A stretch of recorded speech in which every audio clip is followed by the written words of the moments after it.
Hey guys, my name is Brandon. Welcome back to the Kozco Energy Podcast, Episode 2. I'm joined here today with Matt Nunn himself and also Aidan Riley over here. So in today's episode, we are going to be talking about businesses and how you can make the most savings from a solar system. That's it, Foss. Thanks for having us. Really pumped to be back. Great topic as well. Great to have you back, honestly. Couldn't ask for a better group of guys. Good to be back, Foss. And yeah, pretty, I guess, common one we get asked is, how can I save money as a commercial client or a business owner? You know, where can I get some savings, whether it be solar or energy efficiency, that sort of thing. So, yeah, good topic to jump into today, and hopefully some listeners can get some benefit. Yep. Nunny, now would you like to take it from the top with the first question? Yeah, so I think really, really important topic. You know, a lot of our customers are commercial and industrial clients owning their own business, and, you know, the worst things coming in is a 10, 20 grand bill. You know, it could be that big or small. So what are some of the things in business, like what are the best ways to get their bills down? What are the things they should be looking for? Aidan, kick us off. Well, I guess probably to start with, it's understanding the type of business and what they're doing day to day in terms of, you know, I guess operating hours. Yeah. That can play a big part in whether solar is going to be the right fit, or we look at something else in terms of load shifting, or maybe upgrading some appliances or some plant or something like that to get a benefit. So that's probably the first thing we want to look at is a proper energy assessment. Yeah, absolutely. Yeah. What are they using? What times are they using it, and the load on site. So.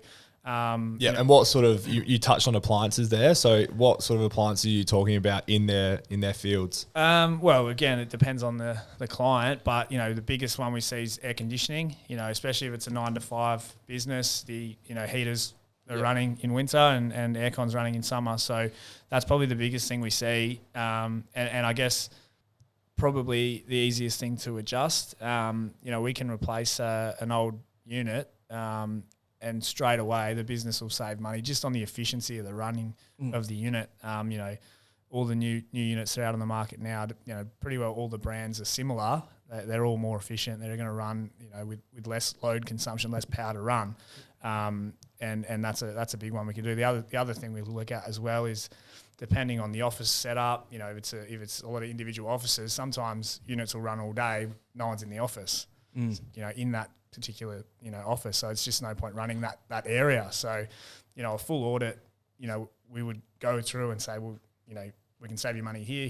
You know, LED lights is another one. A lot of businesses still running on old halogens. The big halogen lights. Is there there's a kickback, correct me if I'm wrong, if you are upgrading from the old halogens to the LEDs, that way customers, clients, businesses are all saving money? That's right. There is an incentive for commercial clients to upgrade to LED lighting through the government as well. So, you know, that's another part where we can save money straight away. And the ROIs look so good when you look at the whole site. You go, look, we'll save you money here with your lighting. You know, you got a 400 watt metal halide that runs in the workshop 10 hours a day. You know, it adds up. That's costing heaps. You know what I mean? Over a year, you've got 10 of them on. Yeah. It adds up. We replace it with a 100 watt LED, you know, it's a saving straight away. So I think, you know, you can't just look at one thing when you're looking at commercial. Yeah. There's so many different aspects to the site. And that probably gets us to our next sort of question about it. Seeing you can't look at one thing with commercial, industrial at all. There's so many aspects to it. Probably another aspect to it is the size of the system. So as we know out there, a lot of cowboys won't install big systems because they don't understand the detail and the technical side of it behind it. So Brandon, do you want to touch on sort of if you go greater than a 30 kilowatt system, what are the sort of little things involved that customers need to know, but also will benefit them in the future? I guess a thing that does separate us before I jump into the solar as well is that we do a proper assessment. So we don't just go, all right, you need solar straight away. We upgrade things and then we work out this is the size system. Because we could just say, hey, put 200 kilowatts on it and that's for you right now. But if you upgrade your aircon, upgrade your lighting, you're probably only going to need 70 kilowatts or 100 kilowatts. And that's the sort of stuff that we do. So I guess when we go higher than a 30 kilowatt, it's called a medium embedded generation system. And that can range anywhere from, 30 kilowatts to 250. So we're finding a lot of businesses are doing that. If you go any higher than 100 kilowatts, you don't get anything called STCs. They're called LGCs. And how do they work again, Aidan? Good one, boss. Thanks, mate. So yeah, I guess when we talk commercial and residential, so up to 100 kilowatt of PV installed, we still qualify for STCs, which is just the rebate that you see every solar system. Once you cross that line and go over 100 kilowatt, we step into the LGC territory. So LGC is a little bit different. We have to put some metering around the site and around the solar to work out the generation and the amount of carbon's being offset. And then there's a rebate paid over time for that system. Yep. So it's not an upfront discount. So you still as a commercial system going larger, you pay a bit more upfront, but you reap the benefit over the long run, over the long term. So that's another thing to look at when we're assessing sites. If the client's not going to be there for 20 years, we probably don't go that big because the return's not going to look as great. Yeah. It just depends on a few different things there. But yeah, there's two distinct categories. When you go over 100 kilowatt, you step into that larger sort of system. And what about those embedded networks? So we talk about those larger systems and someone that owns a big shopping centre. So obviously we do a fair bit of work with shopping centres and big commercial jobs like that. And how can they embed their network where they can make money off the solar they're generating? Please explain that, Aidan, because it's very, very interesting. Technical. Aidan, for everyone out there watching at home or listening, Aidan is the technical expert.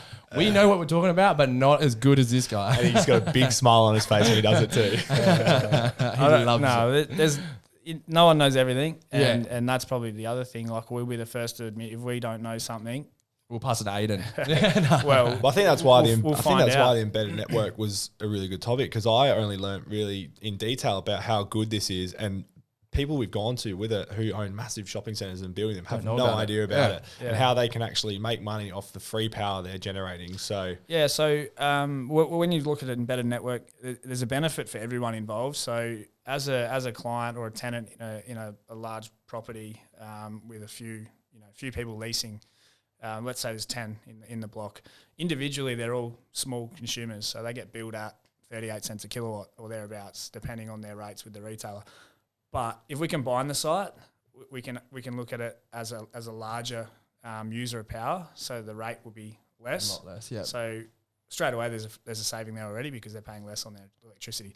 Now, as the owner of that facility, the landlord, let's say, a shopping centre, for example, we put a solar system on that complex. The solar then powers the sites, and then that power's then on-sold to the tenants. So the tenants get the benefit of a lower cost for power. Yeah.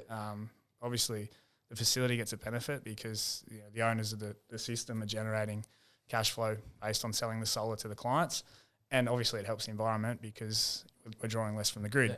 So, holistically, it's a good way to look at it. And a lot of people don't get told about it or know about it when they initially build the centre or something like that. So we do a lot of work with clients that turn sites into embedded networks so that, they get a benefit, the clients get a benefit, all around it's good. There are obviously things to get through with the AEMO, and the Clean Energy Regulator, but all of that stuff, we take care of it. when done correctly, everyone can benefit. And what about on sort of an embedded network type setup as well? Electric vehicle chargers. Now we've been quoting a few for shopping centres especially, and I think they're going to be the next big thing since sliced bread, because you rock up to a shopping centre, you plug your car in for bugger all, you're paying $2 a litre right now for fuel, whereas you can go to shops, plug it in, tap your card, go inside, come back, and it's charged. That sounds like an amazing thing to me, and the way that can be done is pretty cool. So what are your thoughts on that thought? Well, it's all from what I know, it's all powered by app and done by duration, so however long it's been on there. So it's sort of like getting one of those Lime scooters, if I'm not wrong, and however long you ride it is how much you're going to be paying. So pretty much $2 a litre is ridiculous. EV charging, I don't know the exact figures, but it's going to be a lot cheaper than that, especially at a shopping complex. Yeah. Do you have anything else you want to add to that? I mean, just the way the world's going with decarbonisation, net zero, all that sort of stuff. Like EVs are the way of the future. Yep. Everyone's going to have an EV. Yep. Every house will have at least one electric vehicle, maybe two. Most people have 2 cars now. Yep. So if you think future, there'll be no more filling up at the petrol station. It'll be charging your car at shopping centre when you're shopping for making the most out of your business. And that's what we've got to prepare for as a I guess a state, as a country. that's where we're And going an to energy provider. Well, yeah, that's where we're going to be. Yeah. Everyone will have Absolutely. electric vehicle. Absolutely. You know, and you look at the stats in the European market at the moment. I think 1 in 4 cars is 25%. is an EV. They said that. Yeah. Yeah. Here, I think we're at 2%. Yeah. So we got a lot of numbers to pick up on. We do. But Scratch it, the government, I mean, even in New South Wales, they've just released a lot of funding for destination charges for electric vehicles. So, you know, wherever you are in the state, you're within sort of vicinity to charge your car. So, you know, that, I can't get an electric vehicle. I won't be able to charge it if I go for a long road trip. Yeah. It's a myth now. You know, it'll get to the point where within 200 Ks there's an EV charger, and we can charge pretty fast with these things now. Like, you know, DC to DC charging, 150 to 250 kilowatt DC chargers. Yeah. You charge your car in half hour. Yeah, that's where those shopping centre ones I was talking about, coming back to that commercial side. Obviously, the residential ones are a bit smaller, That's but right. commercial ones, you have the ability to, it's a tap on, tap off system with 100 kilowatts behind it. You know, it can be charged within 20 minutes. Yeah. So it makes efficiency becoming so attractive to people because, Absolutely. you know, I guess pulling it's into probably getting a little bit off topic, but let's bring it back to commercial and a business owner. Yes. We are getting a lot of people now, you know, shopping centres, hotels, all that sort of stuff, even just like car park facilities, saying we just need to put some EVs in. It makes sense commercially from a return on investment point because you're just on charging your power to the car. So tap and go, swipe, gone.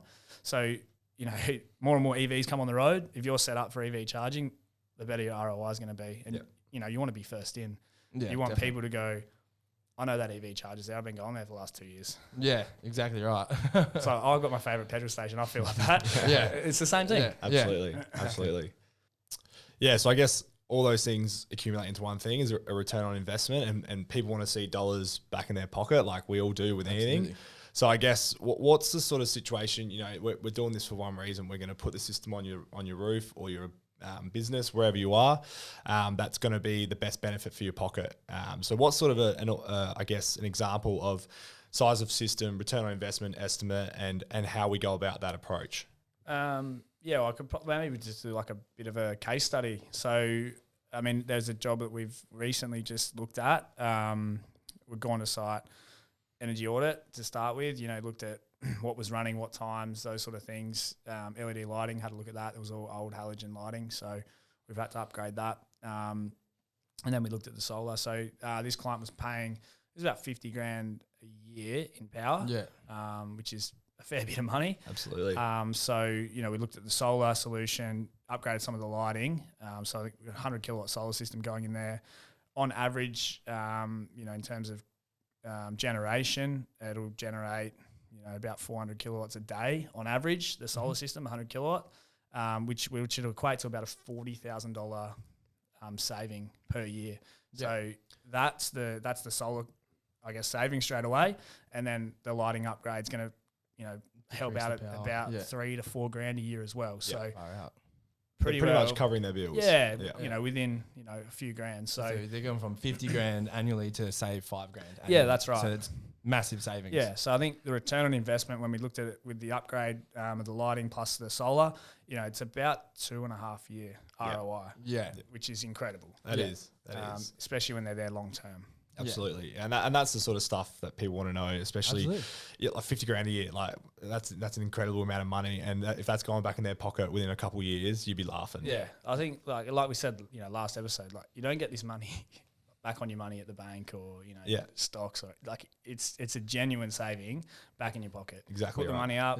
You know, don't even have to pay for it, finance it. Like, you know, your finance payments are going to be less than what you're currently paying for your power bill. So it just makes so much sense when you look at it in terms of, I think, you know, we went to an energy summit was it a couple of weeks ago, and we're talking about decarbonisation and electrification. So it's now more cost effective to turn all your appliances, everything in your house, your business, into electricity. So get rid of your gas, you know, all that sort of stuff. Put a heat pump in for your hot water.